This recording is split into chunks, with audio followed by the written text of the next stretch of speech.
Hi everyone, this is Piyush. Welcome back to my YouTube channel.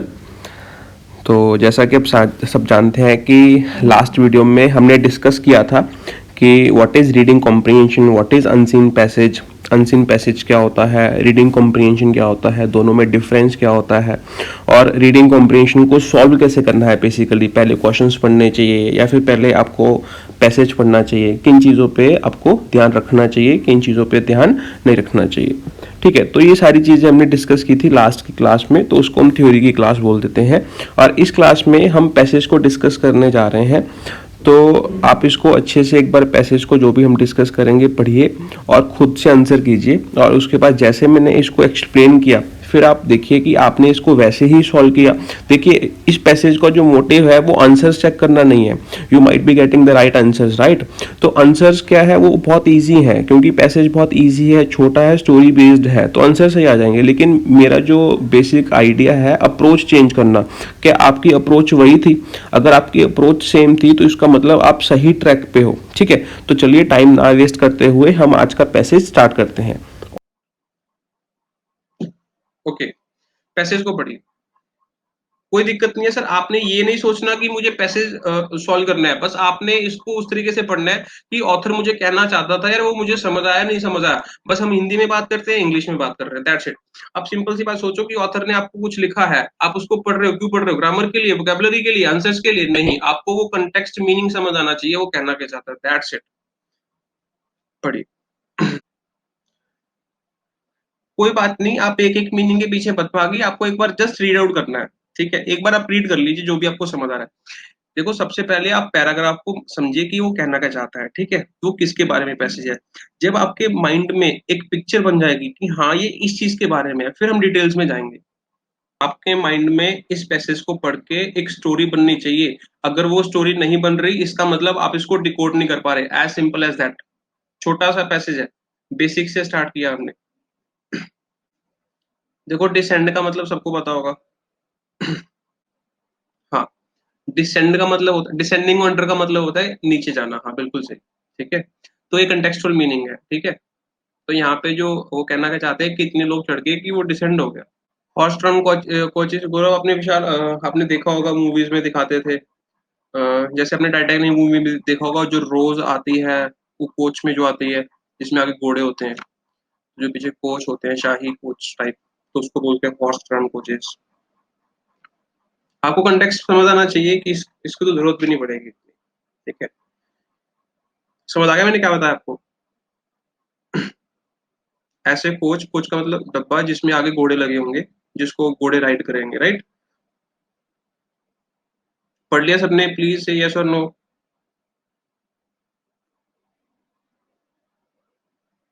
कोई बात नहीं, वापस पैसेज पे आ जाएँगे। एक बार आपने रीड आउट कर लिया, पिक्चर बन गई माइंड में, ठीक है? चलिए, अब देखो यहाँ पे किसकी बात हो रही है? किसी थेम्स टनल की बात हो रही है, राइट? तो उसकी जो ओपनिंग हुई थी वो कब हुई थी? 1814 43 में हुई थी, ठीक है? जिसको हमने क्या कहा था, डिस्क्राइब कर दिया था लोगों ने, क्या क्या डिस्क्राइब कर दिया था कि वो 8th वंडर है। इतना लोगों को पसंद आया या फिर इतना शानदार था कि 8th वंडर कह दिया उसको, ठीक है? People came from far and wide का मतलब आप समझ रहे होंगे कि बहुत दूर से है। बताऊँगा सर, बताऊँगा, डोंट वरी, ठीक है? इसका मतलब क्या, पीपल बहुत दूर से आए, ठीक है? किसको देखने? उसको देखने आए, ठीक है? जो कहाँ पे थी उसकी पोज़ीशन बता दी, under the river. First day क्या हुआ, 50,000 people descended the staircase and paid a penny to walk through the tunnel, ठीक है? तो उन्होंने स्टेयरकेस के थ्रू नीचे आए और उन्होंने क्या कर दिया, एक-एक पेनी दी उसको उसके थ्रू वॉक करने के लिए। उसके बाद उसने सिंपल सी बात की, by the end of the first 3 months there were a million people, ठीक है? 1 महीने सॉरी 3 महीने से पहले-पहले वहाँ पे 10 लाख लोग पहुँच गए, ठीक है? और half the population of London, जो आधी पॉपुलेशन थी वो कहाँ से थी? लंदन से थी। This was the most successful visitor attraction in the world, ठीक है? तो ये सबसे ज़्यादा उस टाइम की सक्सेसफुल विजिटर थी, जहाँ पे लोग आ रहे थे, ठीक है? In the age of sail and horse drawn coaches, in the age of sail, sail का मतलब सेल कहाँ पे करते हो? पानी में करते हो या फिर रोड पे करते हो? सेल कहाँ पे करते हो? पानी में करते हो, रोड पे करते हो? पानी में, मतलब वाटर में, ठीक है? मतलब लोग जो ट्रैवल कर रहे थे वो बाय शिप्स भी कर रहे थे, बाय रोड भी कर रहे थे। बात समझ आ रही है? तो देखो, डिकोड करना आप सीखिए। तो इसने सिर्फ़ ऐसे कहा सेल एंड हॉर्स ट्रांसपोर्टेशन, जो हॉर्स है वो कहाँ पे चलेंगे? रोड्स पे चलेंगे। और जो आपके सेल है वो कहाँ पे करोगे, पानी में करोगे। तो यही चीज आपको छोटे छोटे डिकोड करनी है, ठीक है। तो this was in the age of sail and all people came from long distances and bought sovereigns and listened to the entertainment in the cross tunnel arch, ठीक है। तो उन्होंने क्या किया, तो उन्होंने ये सॉवरेंस खरीदे। सॉवरेंस का मतलब समझते हो आप, स्टैच्यू जिसको बोलते हैं, मोमेंटो बोलते हैं जिसको आप, ठीक है, जिसको आप किसी की याद में खरीदते हो, या फिर कोई ऐसा मोमेंटो जो किसी की याद में बना हो, ठीक है, कोई ऐसा इस टाइप का, ठीक है। तो and listen to the entertainment, जो भी उसको हॉस्टल में एंटरटेनमेंट चल रहा था उसको वो सुन रहे थे, ठीक है। तो और उन्होंने उस क्या खरीदे यहाँ पे, souvenirs. The idea of course was not to entertainment but to move cargo and turn a profit, ठीक है। तो जो आइडिया था इस चैनल का, तो क्या वो एक्चुअल में ये था कि लोगों को अट्रैक्ट करेंगे? नहीं, ये आइडिया तो नहीं था। आइडिया बेसिकली क्या था कि उस टनल में हमने क्या करना है, कुछ मूव करना है। क्या मूव करोगे, कोई कार्ड्स वगैरह हो गया, कार्गो हो गया, शिप्स हो गया, वगैरह वगैरह। तो वो तो इतना अच्छा बना कि लोगों को पसंद आया और वहां पे उनको वो देखने लगे, और उनसे एक एक रुपया भी लिया गया। और पहले 3 महीनों में कितने लोग आए, 10 लाख लोग आए, जिसमें से आधे लोग कहाँ से थे, लंदन से थे। तो बेसिकली ये छोटा सा आइडिया था जो हमारे माइंड में आ गया। पिक्चर बन गई, यस और नो? ठीक है, चलिए क्वेश्चंस पे आते हैं, ठीक है। पहला क्वेश्चन देखते हैं फटाफट।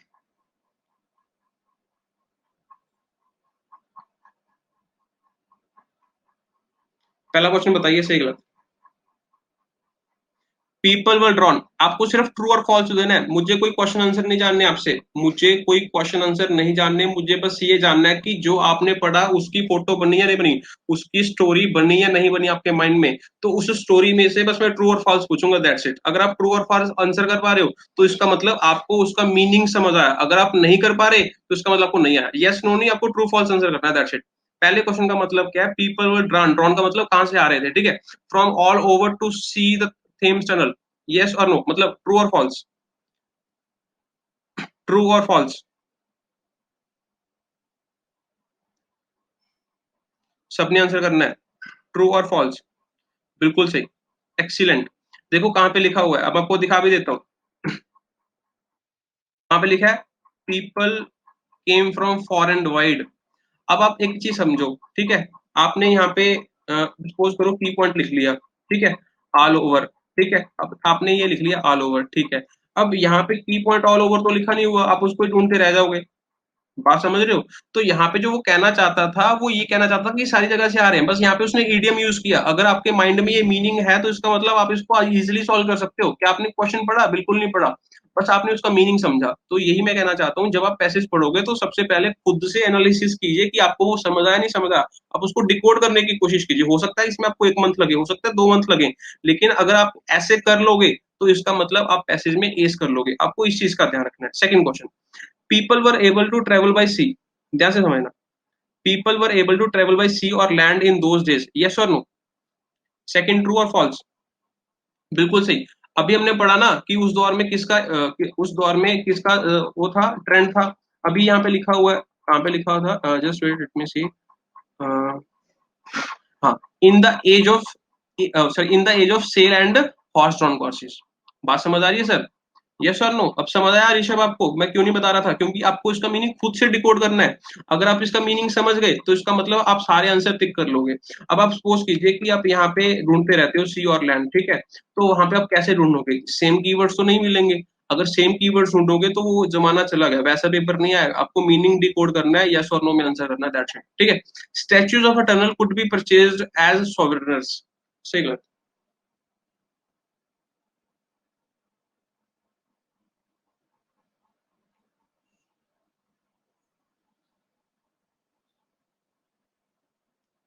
मुझे थर्ड का बताइए, सही है गलत? Be fast.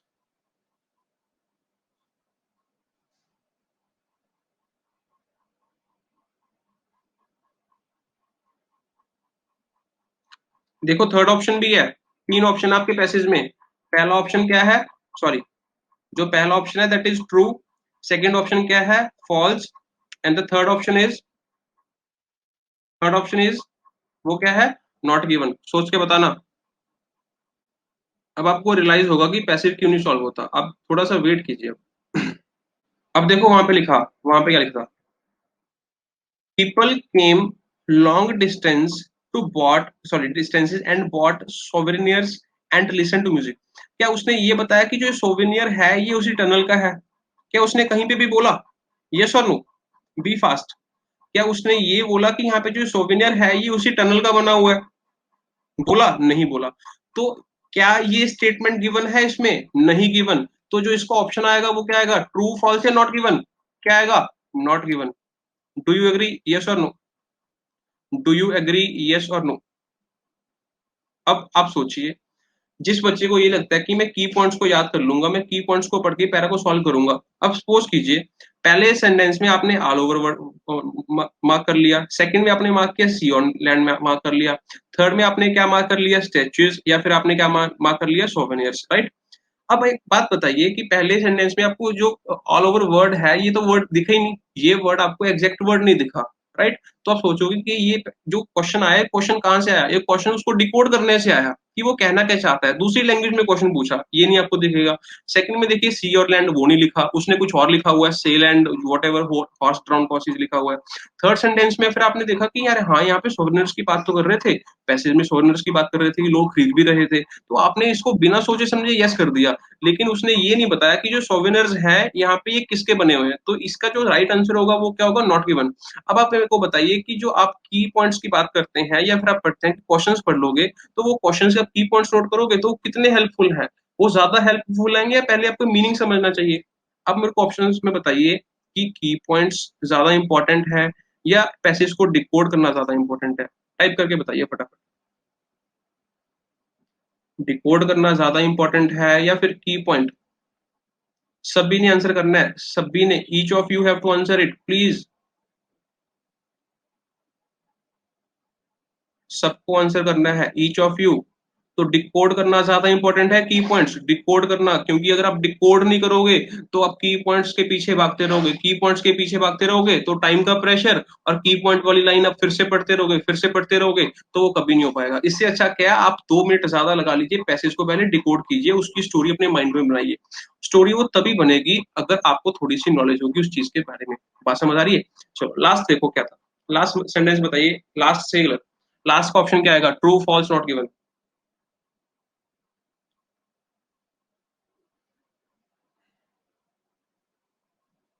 बात समझ आई? अब ये सभी सही कह रहे हैं, पता है क्यों सही कह रहे हैं? क्योंकि लास्ट में मैंने ये पॉइंट आपको बोल दिया था। क्यों क्या बोल दिया था? कि जो इसका एम है वो ट्रैवल करना है, मतलब कम्यूट करना है। वो कार्स को या मतलब सॉरी जो आपके शिप्स हैं उनको मूव करना है, ना कि ये टूरिज़्म प्लेस है। बात समझ आ रही है? तो उसने क्या बोला कि इसका मोटिव तो ये है, देखो लास्ट सेंटेंस में उसने साफ लिखा हुआ, the idea was of course, मतलब उसने स्ट्रेस करने के लिए लिखा was of course not to entertainment, idea entertainment करना नहीं है, but to move cargo and turn into profit. अब देखो यहाँ पे देखो, देखो क्वेश्चन वो कैसे पूछेगा, आपको क्वेश्चन समझना है, ठीक है? अब देखो the aim of the building was to make money, ठीक है? आपको लगेगा कि यार वहाँ पे भी प्रॉफिट की बात कर रहे थे, यहाँ पे भी मनी की बात कर रहे हैं और ये टूरिस्ट अट्रैक्शन भी बन गई। तो क्योंकि ऊपर आप जो सेंटेंस पढ़ रहे हो, ऊपर आपने जो पैराग्राफ पढ़ा उससे आपको ये लग रहा है कि ये टूरिस्ट अट्रैक्शन है क्योंकि 3 मिलियन लोग आ गए, लंदन से लोग आ गए, यहाँ से लोग आ गए। तो आप जब इस चीज़ को पढ़ोगे आपको लगेगा कि यार ये पॉइंट बिल्कुल सही है। तो कहने का मतलब क्या है, आप की पॉइंट्स के पीछे नहीं भागोगे। अगर की पॉइंट्स के पीछे भागोगे तो इसमें से 2 क्वेश्चन आपके पक्का का पक्का गलत होंगे। तो आपको उसका मीनिंग डिकोड करना है।